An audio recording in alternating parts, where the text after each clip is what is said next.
नमस्कार मित्रांनो, माझं नाव आहे डॉक्टर निलेश पाकले आणि तुम्ही आहे तुमचा हेल्थ अँड वेल्थचा दोस्त. मित्रांनो, तुम्ही स्क्रीनवर बघताय मी आज कंप्लीट ब्लड काउंट म्हणजे सीबीसी या टेस्टची माहिती देणार आहे. तर आजच्या व्हिडिओमध्ये आपण चर्चा करणार आहोत सीबीसी म्हणजे काय, सीबीसीची टेस्ट का करतात आणि सीबीसी टेस्टमध्ये जे पण पॉईंट्स आहेत ते तुम्हाला मी व्यवस्थित एक्सप्लेन करून सांगेन तुमच्या भाषेमध्ये किंवा तुम्हाला समजेल अशा भाषेमध्ये. परत सीबीसी टेस्ट केव्हा केव्हा डॉक्टर लिहितात तुम्हाला हेही तुम्हाला सांगेन. सीबीसी टेस्टची किंमतही तुम्हाला सांगेन. आता सुरुवात करूया पहिल्या पॉईंट पासून. सीबीसी म्हणजे काय?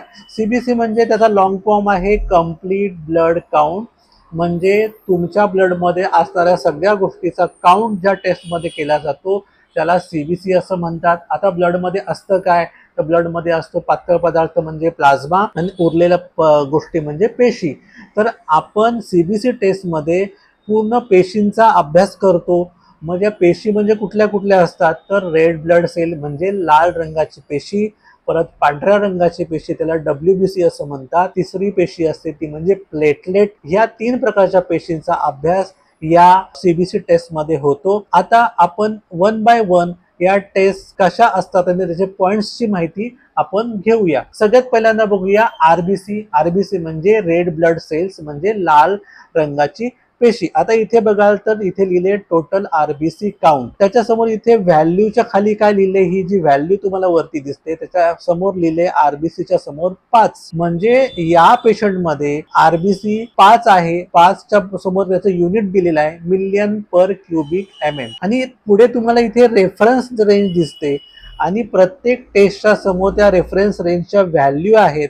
म्हणजे जर तुम्ही हिमोग्लोबिनचं लेवल बघितलं तर त्याची रेफरन्स रेंज आहे 13 ते 17. त्याच्या खाली तुम्ही लिहिलंय तर टोटल ल्युकोसाइट काउंट त्याची रेफरन्स रेंज आहे 4800 ते 10800. इथे प्लेटलेट काउंट दिसतंय त्याची रेफरन्स रेंज आहे 1.5 लाख ते 4.1 लाख. म्हणजे रेफरन्स रेंज म्हणजे काय तर रेफरन्स रेंज म्हणजे त्या पेशंटमध्ये असणारी नॉर्मल व्हॅल्यू किती असली पाहिजे हे तुम्हाला लॅब स्वतः सांगतं. ही व्हॅल्यू म्हणजे काय? ही व्हॅल्यू म्हणजे आहे त्या पेशंटमध्ये सापडलेलं प्रमाण. आता फॉर एक्झाम्पल या रिपोर्टमध्ये इथे लिम्फोसाइट असं लिहिलेलं आहे आणि लिम्फोसाइटचं प्रमाण जे आहे ते 20 ते 40 असायला पाहिजे, पण त्या पेशंटमध्ये 18 सापडलंय. म्हणजे 20 पेक्षा कमी सापडलंय म्हणजे लो आहे किंवा कमी आहे. म्हणून लिम्फोसाइटच्या समोर तुम्हाला इथे L लिहिताना दिसलेला आहे, बरोबर. आता फॉर एक्झाम्पल इथे बघाल तर मीन सेल हिमोग्लोबिन कॉन्सन्ट्रेशन इथे लिहिलेलं आहे. तर MCCHC याच्या समोर बघाल तर ह्याची जी व्हॅल्यू आहे ते 31.5 ते 34.5% मध्ये आहे. तर इथे सापडली आहे 35.7%. म्हणजे ही 34.5 पेक्षा जास्त आहे म्हणजे हाय आहे. म्हणून इथे हाय लिहिलंय, H लिहिलंय. हाय म्हणजे जास्त, L लो म्हणजे कमी. आता तुम्हाला हे बाकी सगळ्या गोष्टी सांगितल्यानंतर आता आपण जाऊया ज्या टेस्ट तुमच्या हिमोग्लोबिन मध्ये होतात त्या कुठल्या कुठल्या टेस्ट होतात त्याची आपण माहिती घेऊया. पहिल्यांदा बघूया total RBC count. Total RBC count म्हणजे काय? रक्तामध्ये असणाऱ्या लाल पेशींचं प्रमाण. आता एखाद्या पेशंटमध्ये लाल पेशीचं प्रमाण कमी आहे का जास्त आहे तर ह्या व्हॅल्यू मध्ये दिसतं. जसं या रेफरन्स दिलेल्या पेशंटचं 5 मिलियन असं आरबीसीची व्हॅल्यू आलेली आहे, तर ती 4.5 आणि 5.5च्या मध्ये आहे. त्यामुळे इथे नॉर्मल रेंज आहे. म्हणून त्याच्या समोर कुठे L किंवा H असं लिहिलेलं नाही. म्हणजे या पेशंटमध्ये आरबीसी काउंट हा नॉर्मल आहे. आरबीसी म्हणजे काय तर त्या पेशंटमध्ये असणाऱ्या लाल पेशींचं प्रमाण. आता आरबीसी मध्ये काय असतं किंवा लाल पेशीमध्ये काय असतं तर लाल पेशीमध्ये एक घटक असतो त्याचं नाव हिमोग्लोबिन आहे. आणि हिमोग्लोबिन हे एक प्रोटीन आहे आणि ते काय करतं तर ते आपला शरीरामध्ये ऑक्सिजन न्यायचं काम करतं. म्हणजे ट्रान्सपोर्ट करायचं काम हे हिमोग्लोबिन करतं. म्हणजे आपण जेव्हा श्वास घेतो आणि श्वास घेतल्यानंतर आपल्या फुफ्फुसामध्ये ऑक्सिजन तयार होतो आणि कार्बन डायऑक्साईड बाहेर फेकला जातो आणि तो ऑक्सिजन आहे तो हिमोग्लोबिनला चिकटतो आणि तो फुफ्फुसापासून इतर शरीरामध्ये जर सगळीकडे पोहोचवण्याचं काम कोण करत असेल हिमोग्लोबिन करतं. तर त्याची नॉर्मल व्हॅल्यू काय आहे 13 ते 17 ग्रॅम आणि या पेशंटमध्ये आढळली आहे 15. म्हणजे ती नॉर्मल आहे. एखाद्या पेशंटची समजा 10 आली तर इथे 10 आकडा दिला जातो आणि समोर L लिहिलं जाईल म्हणजे लो. म्हणजे जेवढं हिमोग्लोबिन कमी तेवढं शरीरामध्ये ऑक्सिजनची कॅपॅसिटी कमी होते. आता त्याच्या संदर्भात दुसरा रिपोर्ट आहे तो म्हणजे हिमॅटोक्रिट व्हॅल्यू, त्याला एससीटी असं म्हणतात.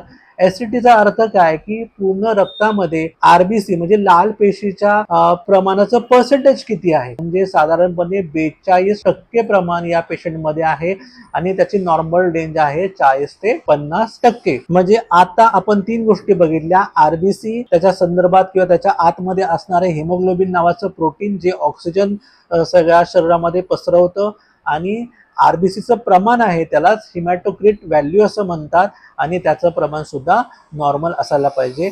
आता दुसरी कुठली गोष्ट आपण बघितली पाहिजे ती म्हणजे आहे ल्युकोसाइट काउंट. या ल्युकोसाइट काउंटलाच WBC असं सुद्धा म्हणतात किंवा पांढऱ्या पेशी म्हणू शकतात किंवा व्हाईट ब्लड सेल असंही म्हणू शकतात. तर त्याचं नॉर्मल रेंज आहे 4800 ते 10800. मी परत सांगतोय की तुम्हाला या नॉर्मल रेंज असतात त्या पाठ करायची काही गरज नसते, कारण ते रिपोर्ट्स मध्ये ऑलरेडी प्रिंटेड असतं आणि त्याच्यासमोर तुमची व्हॅल्यू आलेली असते. आता या पेशंटची 5100 अशी व्हॅल्यू आहे आणि ती नॉर्मल आहे. आणि तिसरी गोष्ट म्हणजे प्लेटलेट काउंट. आता प्लेटलेट काउंट म्हणजे ह्या ज्या पेशी आहेत त्या रक्त गोठण्यासाठी मदत करणाऱ्या पेशी आहेत आणि त्याचं नॉर्मल रेंज आहे ते 1.5 ते 4-4.5 लाखापर्यंत प्रमाण असतं आणि त्यानंतर ह्या पेशंटमध्ये 3.5 लाख आहे, म्हणजे हे नॉर्मल आहे म्हणून इथे लो किंवा हाय असं लिहिलेलं आहे. आता इथे तुम्हाला खाली दिसते डिफरन्शियल काउंट. डिफरन्शियल काउंट म्हणजे काय आहे की ज्या पांढऱ्या पेशी आहेत किंवा ल्युकोसाइट्स आहेत किंवा WBC आहेत त्याचंच वर्गीकरण इथे खाली दिलेलं असतं, पण एवढ्या डिटेलमध्ये जायची काही गरज नाही म्हणून मी तुम्हाला मगाशी काही सांगितलं नाही. पण आता आपण 3 गोष्टी बघितल्या. एक तर आरबीसी मध्ये तुम्हाला हिमोग्लोबिन आणि हिमॅटोक्रिट व्हॅल्यू जे आहेत एससीटी व्हॅल्यू आहे त्या एकसारख्याच असतात किंवा त्याच्या अंतर्भूत आहे, त्यामुळे मी वेगळं त्यांना पकडत नाही. दुसरी गोष्ट आहे WBC किंवा ल्युकोसाइट काउंट म्हणजे पांढऱ्या पेशीचं प्रमाण, आणि तिसरं आहे प्लेटलेट काउंट म्हणजे रक्त गोठण्यासाठी मदत करणाऱ्या पेशीचं प्रमाण. ह्या 3 गोष्टी फार महत्वाच्या आहेत ज्या कम्प्लीट ब्लड काउंट मध्ये म्हणजे सीबीसी मध्ये येतात. आता सगळ्यात महत्वाचं म्हणजे की आता एवढं तर मी एक्सप्लेन केलं, पण ह्या सगळ्या पेशी करतात तर काय. म्हणजे आता तुम्ही बघाल तर आरबीसी आहे ते आपल्याला ऑक्सिजन कॅरी करणारे हिमोग्लोबिन कॅरी करतात, त्यामुळे तुम्हाला ऑक्सिजन शरीराला जो लागणार आहे तो हिमोग्लोबिन मध्ये मिळतो. त्यामुळे हिमोग्लोबिनचं प्रमाण आणि आरबीसीचं प्रमाण खूप महत्वाचं आहे. आता ल्युकोसाइट किंवा WBC म्हणजे काय, म्हणजे आपल्या शरीरामध्ये एखादं इन्फेक्शन आलं तर त्याला लढण्याचं जे काम आहे म्हणजे सैनिक पेशी म्हणू शकतात. म्हणजे एखाद्या देशाला सैन्य महत्वाचं असतं परकीय आक्रमण थांबवण्यासाठी, तसंच आपल्या शरीरामध्ये जे सैन्याचा भाग आहे तो म्हणजे WBC काउंट आहे किंवा पांढऱ्या पेशी आहे. आपल्या शरीरामध्ये जे पण इन्फेक्शन येणार आहे त्या किंवा परकीय आक्रमण होणार आहे त्याला थांबवण्याचं काम, त्याच्याशी लढण्याचं काम हे कोण करतात तर WBC करतात. आणि आपल्या शरीरामधून एखादा रक्तस्राव होत असेल तर तो रक्तस्राव होऊ नये आणि रक्तस्राव तिथेच थांबावा आणि आपल्या शरीरामध्ये बाहेर निघणारं रक्त आहे ते थांबावं, ब्लड लॉस थांबावा, यासाठी जी रक्त गोठण्याची प्रक्रिया जी देवाने आपल्याला दिलेली आहे त्यामध्ये कोण मदत करत असेल तर त्या प्लेटलेट ह्या पांढऱ्या पेशी करतात. या प्लेटलेट पेशीमुळे तुमचं रक्त गोठायला मदत होते. आता मला असं वाटतंय मी बऱ्यापैकी सगळी गोष्ट सांगितलेली आहे. आता ही टेस्ट डॉक्टर कधी लिहितात हे तुम्हाला सांगतो. जनरली आपण जेव्हा हेल्थ पॅकेजेस घेतो म्हणजे आपण डॉक्टरकडे जातो आणि म्हणतो डॉक्टर साहेब मला पूर्ण बॉडी माझा चेकअप करायचा आहे, तर बॉडी चेकअप मध्ये डॉक्टर नेहमी सीबीसी लिहितात.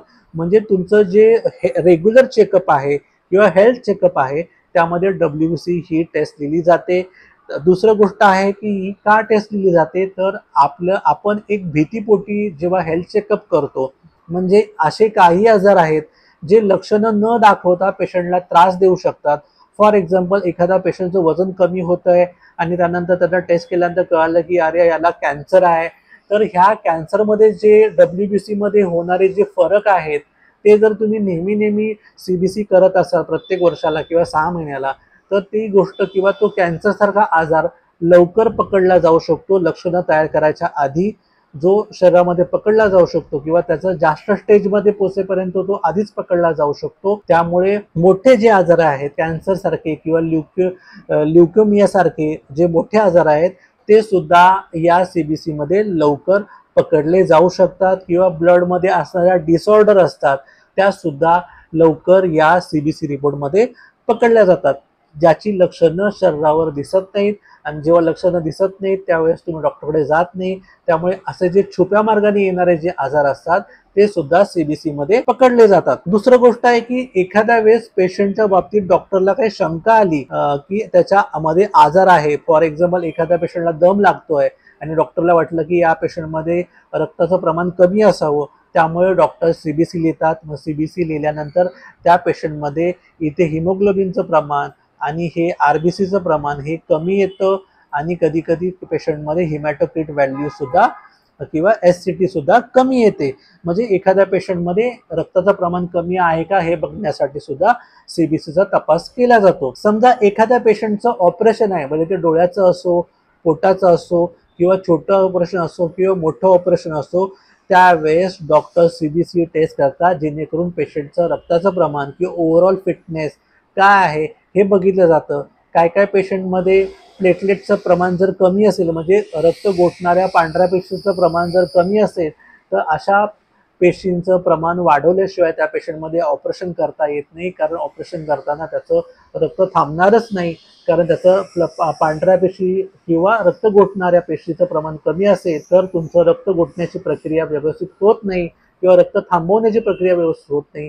त्यामुळे डॉक्टर तुम्हाला सीबीसी हे टेस्ट ऑपरेशनच्या आधी लिहितात. समजा एखाद्या पेशंटला इन्फेक्शन आहे, म्हणजे एखाद्या पेशंटला निमोनिया झाला किंवा एखाद्या पेशंटला सर्दी खोकला झाला तर किंवा एखाद्या पेशंटला बॅक्टेरियल इन्फेक्शन आलं शरीरामध्ये किंवा एखाद्या पेशंटला ताप आला, त्यावेळेस त्या पेशंटमध्ये जर पांढऱ्या पेशीचं प्रमाण वाढत असेल तर ते इन्फेक्शन ओळखलं जातं. एखाद्या पांढऱ्या पेशीचं प्रमाण कमी होत असेल मग त्यावेळेस व्हायरल इन्फेक्शन असं समजलं जातं.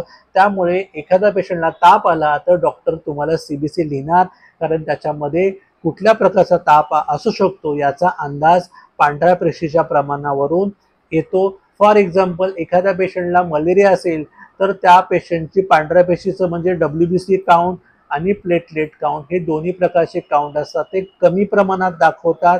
आता एखाद्या पेशंटला जर मलेरिया असेल तर त्याच्यामध्ये प्लेटलेट कमी होतात, पण WBC आहेत त्या नॉर्मल किंवा वाढलेल्या असू शकतात.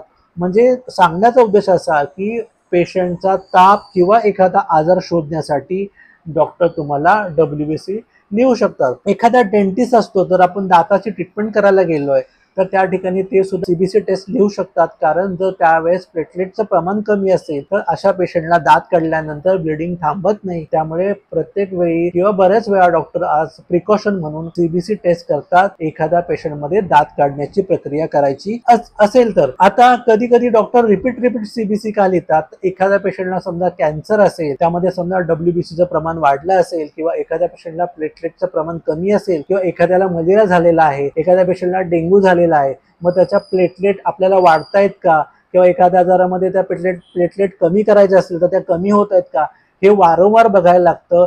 तुमची दिलेली ट्रीटमेंट बरोबर काम करते की नाही. एखाद्या वेळेस पेशंटला पांढऱ्या पेशी वाढण्याची किंवा पांढऱ्या पेशी कमी करण्याची ट्रीटमेंट चालू असेल तर वारंवार सीबीसी करावी लागते, जेणेकरून त्याचं जे पांढऱ्या पेशी वाढवायची आहे किंवा कमी करायचं ज्या हेतूने तो ट्रीटमेंट घेतोय तो हेतू पूर्ण होतोय का, ट्रीटमेंट बरोबर चालली आहे का, औषधाचा शरीरावर चांगला फरक पडतोय की नाही, हे सगळं पाहण्यासाठी सीबीसीची टेस्ट डॉक्टर परत परत रिपीट करतात, हे तुम्हाला लक्षात आलं पाहिजे. आता बरेच वेळा काय होतं, एखादा शरीरामध्ये पांढऱ्या पेशीचं प्रमाण म्हणजे WBCचं प्रमाण वाढलं जातं, एकदम 2 पट 3 पट 4 पट असं प्रमाणामध्ये वाढलं जातं आणि त्या पांढऱ्या पेशीचा आकार सुद्धा बदललेला असतो. अशा वेळेस त्या पेशंटला कॅन्सर असू शकतो आणि त्या पेशंटला बोन मॅरो बायोप्सी सांगायची असेल त्यावेळेस सुद्धा डॉक्टर तुम्हाला रिपीट सीबीसीची टेस्ट करायला सांगतात.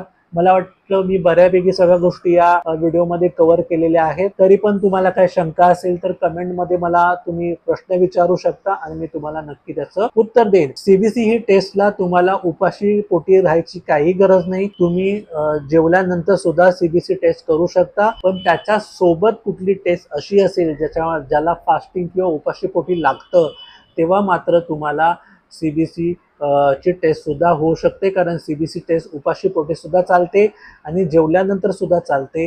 पण त्याच्यासोबत आता असणारी एखादी टेस्ट समजा ESR केला किंवा फास्टिंग ब्लड शुगर केलं तर त्यावेळेस त्या टेस्ट सोबत तुम्हाला उपाशी राहायला लागेल, हेही महत्त्वाचं. फक्त सीबीसी टेस्ट करायची असेल तर उपाशी राहायची काही गरज नाही. आणि CBC टेस्ट ही साधारणपणे प्रायव्हेटमध्ये 200 ते 400 रुपये एवढी किंमत आकारली जाते OPD लेवलला. हॉस्पिटल लेवलला याच्यापेक्षा जास्त किंमत असू शकते. काही प्रायव्हेट हॉस्पिटल वगळता म्हणजे जे चॅरिटेबल ट्रस्ट आहेत किंवा काही अशा NGO संस्था आहेत जे रुग्णांना कमी दरामध्ये सगळ्या सुविधा देतात, त्या ठिकाणी त्या टेस्टची किंमत 100 सुद्धा असू शकते किंवा कमीत कमी 80 रुपयेपर्यंत सुद्धा असू शकते. हे तुम्ही लक्षात घेतलं पाहिजे. तुम्हाला हा व्हिडिओ आवडला तर नक्की लाईक करा, चॅनलला सबस्क्राईब करा आणि बेल आयकन दाबायला विसरू नका. आणि तुमचा मित्रमंडळींना, तुमच्या फॅमिली ग्रुपवर तुम्ही हा व्हिडिओ शेअर करायला विसरू नका. आणि कृपया कमेंट बॉक्सचा वापर करा. तुम्हाला व्हिडिओ आवडला तर आवडला लिहा, नाही आवडला तर नाही आवडला लिहा. Thank you very much.